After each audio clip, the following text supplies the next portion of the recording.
Videos like these are made possible by viewers like you, who support the channel through Patreon, channel memberships, and stream donations. And don't forget to check out the Bad Weapon Rehabilitation servers at www.badweaponrehab.tf. Check the links in the description for more information, and let's get into the video.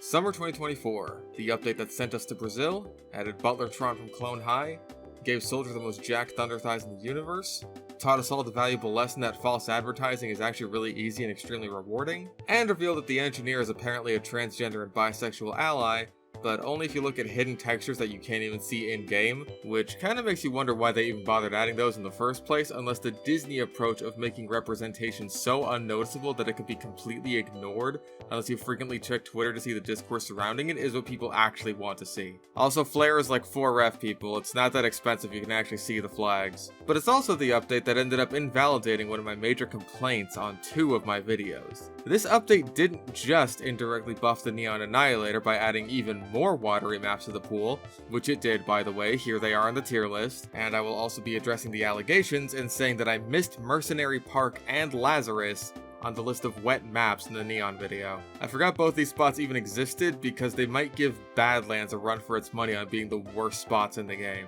But this update also gave us the synergy we've been wanting for the past 7 years now. The Neon Annihilator will now crit enemies soaked by the Gas Passer. Apparently this was listed as a bug fix, but for all intents and purposes, this is basically a balance change. And the first one we've gotten since Blue Moon, unless you count shrinking the Iron Bomber's pill size, or adjusting the air blast cones against players, which I consider both of those to be much more in line with being bug fixes than this. This seems to be a pretty huge deal for both weapons because it ends up tackling some of the biggest concerns surrounding their use. For the Gas Passer, it fixes the issue of following up on your own gas throw being pretty worthless by actually allowing you to rack up quite a bit of damage and secure kills, and for the Neon, it finally gets you out of the pool and into a situation where you can bring the moisture to the enemy, no longer restricting you to in or around the water if you want to get crits with it. For both weapons, this is a pretty significant buff, but that's not the end of the story because you have to consider the fact that this combo has competition.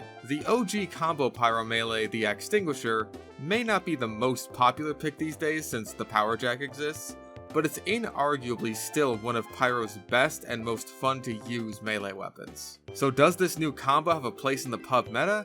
Or is it rendered totally obsolete by the existence of the Extinguisher? That's the question I hope to answer here today. And with this being a fairly recent balance change, I fully expect my opinions on this to change further down the line once I have more time with this combo. Now, let's break down the pros and cons of the Neon and Gas combo. That's really gonna need a name. You know, I'm gonna call it Noble Pyro. You know, because Neon is a noble gas, gas is a gas, this joke is not a gas. Let's start with the cons compared to the Extinguisher. Con number 1, no speed boost on kill. This is easily the most fun part about the Extinguisher, and if you're lucky, it lets you chain kills together or make a quick getaway. And Noble Pyro doesn't have anything like that. Even if you manage to gas a big group of people, getting a chain is going to be a lot harder than if you were using the Extinguisher, especially without a mobility tool.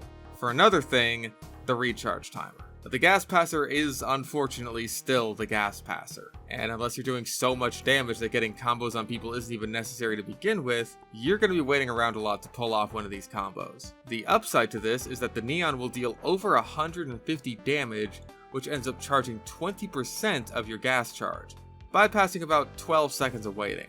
But it'll still take a while until the next one, assuming you do manage to get a crit off. Remember, the maximum time you'll be waiting around for the gas to recharge is up to a minute, assuming you're just waiting and not dealing any damage, making this combo far more inaccessible than other similar combos. Compare that to the 20 seconds of a Sniper's Girardi for a Bushwhacker combo, or the effectively bottomless pool of flamethrower ammo and flare gun ammo that lets you set up combos with the Extinguisher. Which kind of leads us to con number 3, weapon variety.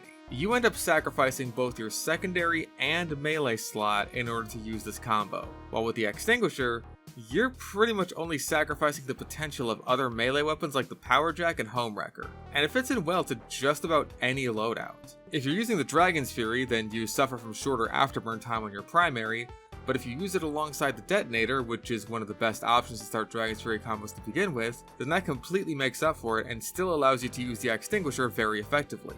Even if you weren't going to use a flare gun anyway and are going shotgun pyro or even jetpack pyro with the extinguisher, the fact that you can use your primary to combo and air blast the enemy into a corner still makes it fairly reliable. And if you really want to, then yes, the secondary weapon you can pair with the extinguisher can also be the gas passer. And yes, there are gas passer frag movies, I know, pyromains are insane. With Noble Pyro, even your primary choice feels fairly restrictive. While you can use the Dragon's Fury to get that high burst damage to hopefully get your gas recharge as quickly as reasonably possible, you're also going to want Air Blast in order to more consistently get people stuck in place to easily combo them, especially without a mobility tool like the detonator or jetpack. Having lots of Air Blast is also really helpful when you want to do this. Holy fucking, con number 4 is a pretty annoying one, and that's the main effect of the gas passer. Now, when you're the one attacking the enemy, this is actually a bonus and a pro it has over the extinguisher, which is to say that after you deal your combo, you'll be inflicting 10 seconds worth of afterburn damage instead of needing to swap back to your primary to reignite the enemy assuming they survive the attack. This enables you to perform hit and run attacks, especially on certain classes like demos and other pyros who won't have as much time to find a health pack before the afterburn takes them down, actually giving a proper use to the gas passer's ability to ignite pyros. So what's the problem? Well, you're not always going to be the only one who is attacking your enemies. If your target gets hit by one stray shotgun pellet, one bit of splash damage, if they take fucking fall damage, your opportunity for a combo is gone, and your neon hit will do a pathetic 52 damage. Compare this to something like the Girardi Bushwhacker combo. If someone shoots your target in the middle of that combo, the worst thing that can happen is they end up stealing your kill. In some cases, it can benefit you against higher health enemies, and with the extinguisher, it's the same story. Someone shooting at your enemy mostly just makes that kill a lot easier to secure, assuming they don't kill them outright. Now, you'd actually want them to steal your kill if they're going to be hitting your target at all, because it's solely detrimental if someone tries to help you out during a fight you start, which is not helped by the psychological impact of the gas passer being a support weapon, meaning teammates are conditioned to want to shoot at the stinky people in the same way that they would be with the PP people. This can be extremely frustrating. Fighting against your own teammates is never fun, and this is probably one of the quickest and most direct ways they can screw you over when you're just trying to get a funny kill. This is the main factor that is completely outside of your control, and I think ends up limiting this combo's potential effectiveness outside of scenarios where you're completely isolated away from your team, which makes using this combo in the first place a lot more risky. So I guess my weirdly unintuitive advice is to just not shoot at gassy enemies if you see a pyro about to do a combo on them. At least wait until he dies trying, then you can get that sick nasty afterburn damage. So what are the advantages against the extinguisher then? For one thing, more consistent damage. The extinguisher is a very fun weapon to use, especially since the buffs it got in Blue Moon, but needing to have full afterburn duration in order to deal max damage upon comboing an enemy can make it feel very inconsistent to use. You can deal anywhere from 86 to 167 damage with an extinguisher mini crit, and when it's likely going to be your finishing tool in a combo since it extinguishes afterburn, that's kind of an important thing to know. Noble Pyro doesn't have this problem. You'll always do a consistent 156 damage plus afterburn, guaranteeing a kill on light classes and medics, and letting you kill pyros, demos, and soldiers with the lingering afterburn effects. Being able to easily combo pyros in general is also a huge bonus. Extinguisher combos against enemy pyros are possible, but they're very tricky to pull off and require master flame manipulation and timing, while Noble Pyro is comparatively easy and simple to pull off. Another unexpected upside is psychology. The gas passer is such a notoriously worthless weapon that most people don't even care if they get soaked in it, much less if it actually lights them on fire. For the moment, no one is used to this combo's existence yet, so get your use out of it while you can, and people don't realize it exists. But that's not gonna last forever. So you could use another feature of the gas passer to potentially set up some ambushes.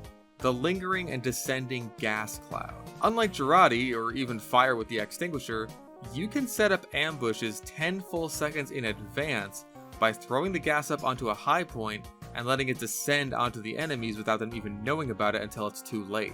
This obviously requires a lot of foresight and game sense, but it is objectively an advantage over the extinguisher if you can pull it off. And ultimately, I think the biggest pro of the Noble Pyro combo is to enhance the strengths of both weapons in the environment where the Neon Annihilator already works best. Maps with lots of water on them. Now you can not only use the extra opportunities you'll get from being able to crit people in the water to charge up your gas faster, but in the sections of the map that don't have water on them, you can bring the fight to them without sacrificing too much in the way of your melee option. The Gas Passer being the Gas Passer still holds this back, and in plenty of situations you'll be feeling the loss of a shotgun, detonator, or jetpack, but I think this is the primary situation in which this combo shines.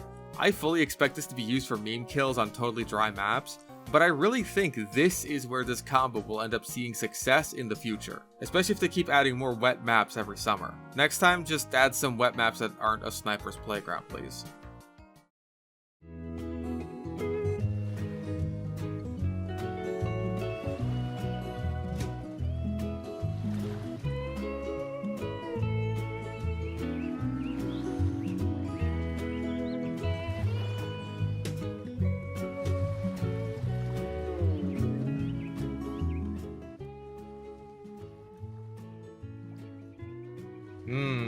Fish and sticks.